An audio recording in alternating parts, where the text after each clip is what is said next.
Assalamualaikum warahmatullahi wabarakatuh. Allah Sastun, budaya dalam kebajikan.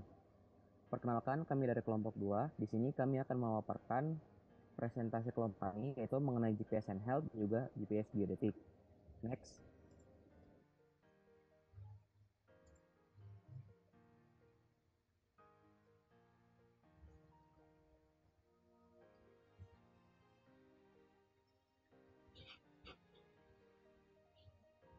Buat aku sendiri. Yang pertama, Saya Harus Gilang Wijaya, NP23 2019-036. Dan sudah Ramadhan. saya Nanda Kurnia, NRP 23 2020 026. Saya Francisca Della Tumbas, NRP 23 2020 040. Saya Alfian Susanto, NRP 23 2020 009. Saya Dia Jais Gunawan dengan NRP 23 2020 072. Dan saya Muhammad Ivan Setianto dengan NRP 23 2021 006. Oke, next.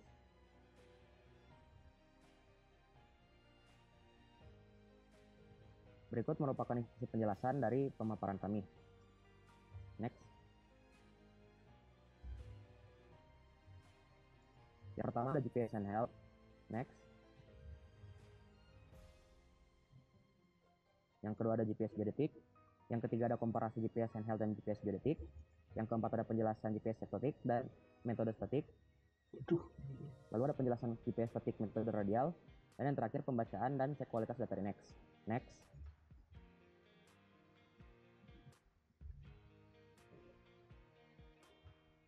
Untuk pembahasan selanjutnya akan dilanjutkan oleh rekan Geo.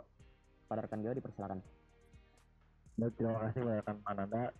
GPS handheld. GPS handheld adalah sebuah perangkat navigasi yang dapat dipegang dan digunakan dalam tangan, dilengkapi dengan penerima GPS Global Positioning System yang dapat menentukan posisi lokasi penggunanya dengan akurasi tinggi menggunakan sekian satelit yang depan.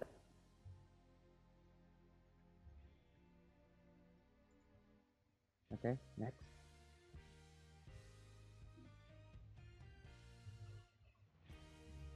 Untuk pembahasan selanjutnya akan dilanjutkan oleh rekan Alfian. Pada rekan Alfian dipersilakan. Baik, terima kasih rekan Anda Kurnia. Pembahasan selanjutnya mengenai GPS geodetik adalah alat ukur GPS dengan menggunakan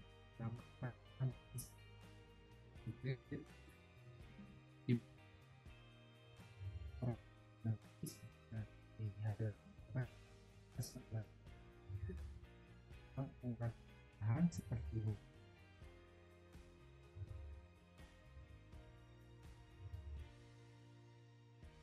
GNSS.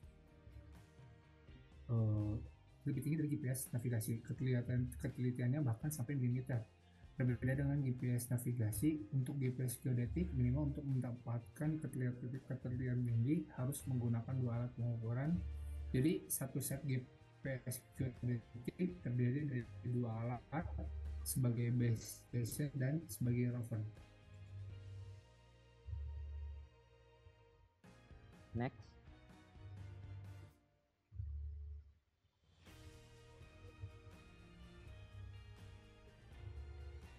Baik, untuk pembahasan selanjutnya mengenai komparasi GPS handheld dan juga GPS geodetik akan dilanjutkan oleh rekan Walis. Dipersilakan. Oke, ada komparasi GPS dan GPS geodetik. GPS atau disebut dwelling system berdasarkan tingkat akurasinya dibagi menjadi beberapa jenis. Di antaranya ada GPS handheld dengan akurasi 3 sampai 10 meter. Kemudian ada yang namanya GPS geodetik dengan tingkat akurasi bisa mencapai milimeter. Jadi perbedaan yang paling besar adalah GPS handheld dengan GPS. Sedangkan untuk GPS geodetik sendiri memerlukan dua buah GPS untuk melakukan pengambilan data, yang satu menjadi base station sedangkan yang satu lagi menjadi rover. Baik, pemaparan selanjutnya akan lanjutkan pada rekan desa dipersilakan.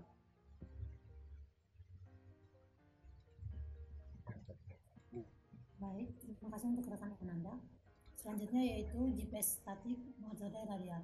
Metode GPS statik metode radial adalah salah satu teknik pemetaan dengan menggunakan Global Positioning System atau GPS.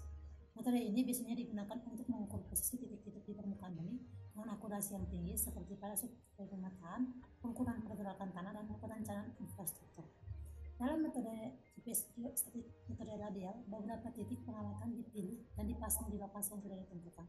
Kemudian setiap titik dipasang dengan minimal 3 satelit GPS dan waktu yang dibutuhkan untuk sinyal GPS dan satelit sampai penerima GPS diukur dengan sangat.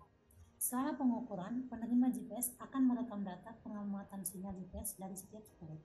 Data tersebut kemudian diolah dengan menggunakan software khusus untuk menghitung posisi titik pengamatan dengan akurasi yang tinggi. Hasil pengukuran ini dapat diletakkan dalam koordinat X, Y, dan Z atau longitude, latitude, dan ketinggian.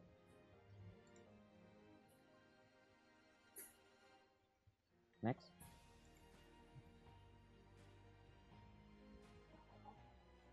Dalam metode radial, semua titik pengamatan dianggap sebagai pusat lingkaran dan hasil pengukuran dihubungkan dengan titik-titik yang lain untuk membentuk lingkaran. Setiap titik pengamatan akan memiliki satu atau beberapa lingkaran yang melalui titik tersebut, dan posisi titik tersebut dapat dihitung dengan cara persimpangan antara lingkaran-lingkaran tersebut. Metode GPS statik metode radial sangat akurat, namun memakan waktu cukup lama untuk melakukan pengukuran. Hal ini disebabkan oleh fakta bahwa setiap pengamatan harus dilakukan dengan minimal dan waktu pengukuran harus cukup lama untuk memastikan keakuratan hasil pengukuran. Selain itu, metode ini juga membutuhkan keahlian khusus dalam pengolahan data GPS untuk menghasilkan hasil yang akurat.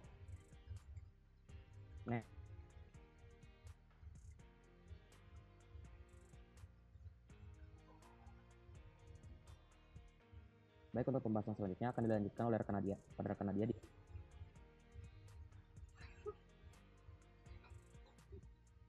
Baik, berikutnya yaitu adalah penjelasan GPS statik metode statik. Metode GPS statik metode jaring adalah salah satu pemetaan yang Global Positioning System atau GPS yang digunakan untuk mengukur posisi titik-titik permukaan bumi operasi yang tinggi. Metode ini biasanya digunakan dalam survei pemetaan, pengaturan peta atau rencana teknologi. Dalam metode GPS metode beberapa titik pengamatan tentang yang sudah ditentukan. Setiap titik pengamatan dipasang dengan minimal 4 satelit GPS dan waktu yang dibutuhkan untuk sinyal GPS dari satelit sampai ke koordinat GPS diukur dengan sangat teliti. Setelah pengukuran dilakukan, data pengamatan dari setiap titik pengamatan dikumpulkan dan diolah menggunakan software khusus.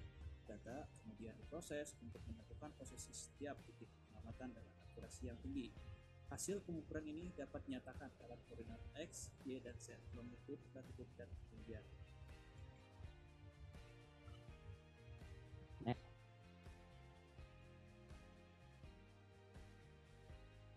Dalam metode jari, titik-titik pengamatan GPS dihubungkan dengan jaring yang membentuk pola tertentu.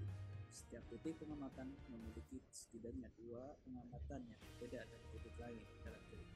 Setelah data pengukuran dikumpulkan dari semua titik pengamatan, software khusus akan memproses data dan menghitung posisi setiap titik pengamatan dengan akurasi yang tinggi. Metode GPS statik metode jari relatif cepat dan efisien dibandingkan dengan metode radial. Metode ini dapat digunakan untuk mengukur jarak dan posisi dengan akurasi yang tinggi dalam jarak yang cukup jauh.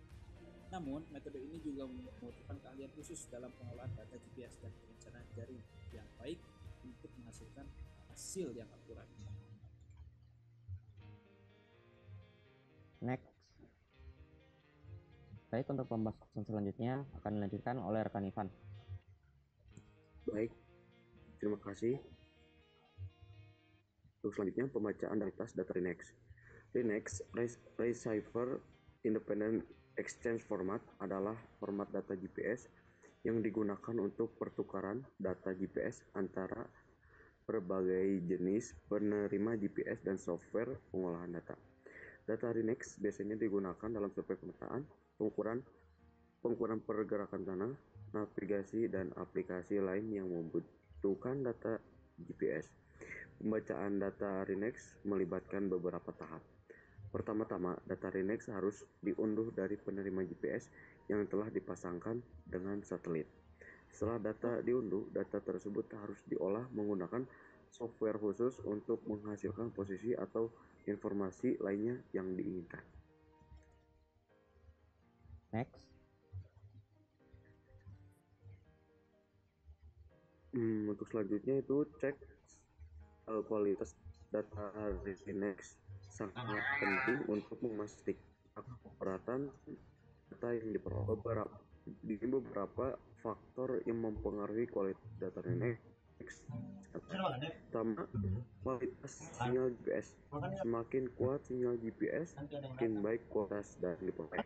Sinyal yang lemah atau terhalang oleh bangunan atau pohon dapat menyebabkan data yang tidak akurat atau hilang. Yang kedua, jumlah satelit GPS. Semakin banyak dilihat oleh penerima GPS, semakin baik tas data yang diperoleh. Jumlah satelit GPS yang dapat menyebabkan data yang tidak akurat atau hilang. Yang ketiga, kondisi cuaca. Cuaca buruk seperti hujan, badai, atau awan tebal dapat mempengaruhi kualitas data Linux dengan mengurangi kualitas sinyal GPS. Keempat, kualitas penerima GPS berkualitas tinggi akan menghasilkan data yang lebih akurat daripada penerima GPS berkualitas rendah. Next.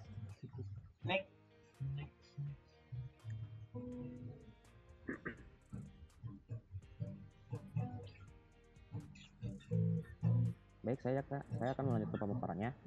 Setelah data Linux diperoleh, cek kualitas data harus dilakukan untuk memastikan keakuratan data tersebut. Beberapa metode untuk mengecek kualitas data Linux antara lain.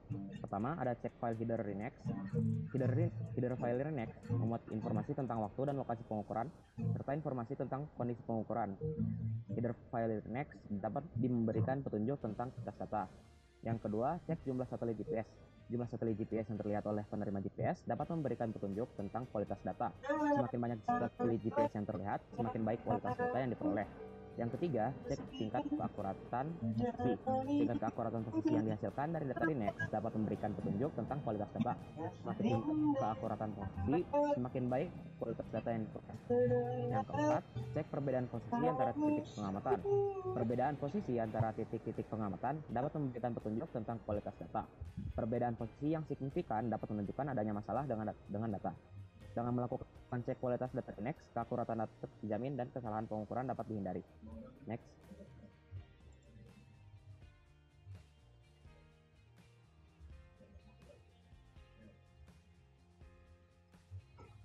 Berikut merupakan daftar pustaka dari pemaparan yang telah kami buat.